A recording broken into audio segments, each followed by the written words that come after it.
The history of the Mesozoic is a story of life's efforts to reinvent itself in the throes of a global cataclysm and the heights it reached once it got itself up and running again. The era began in the midst of a once-in-a-half-billion-year occurrence, the reign of a supercontinent. The preceding Permian period had ended with the largest mass extinction in the history of the planet. Upward of 95% of all the animal species on Earth had disappeared. As the first period of the Mesozoic, the Triassic, began, the 5% remaining had free run of the land. This scenario, a single worldwide landmass set for colonization by animals that could spread to its farthest limits, was new to the planet. It brought on a riot of evolutionary tinkering that produced entire series of never-before-seen wildlife.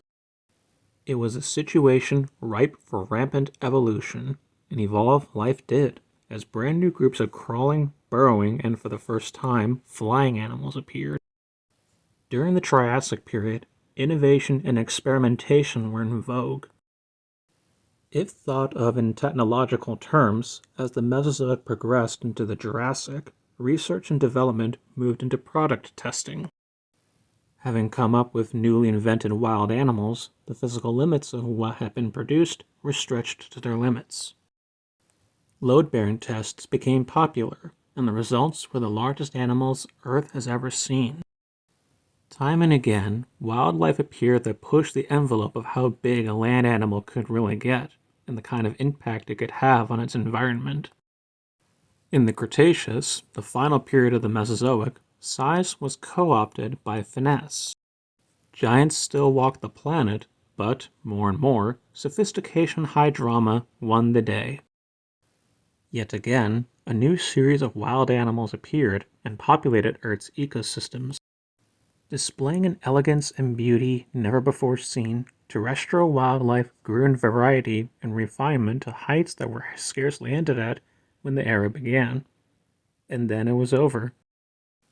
Throughout the Mesozoic, North America occupied a particularly important position in the drama that unfolded and played host to some of the planet's most spectacular wildlife as the era progressed. It also bore the ignoble distinction of hosting the event that is generally credited with bringing the curtain down on the 180 million year run of the Mesozoic, the Yucatan Meteorite Impact. As a result of this event, the moment when the Mesozoic era ended and the Cenozoic era began was particularly hard on this continent. Extinctions across North America were greater than those anywhere else in the world.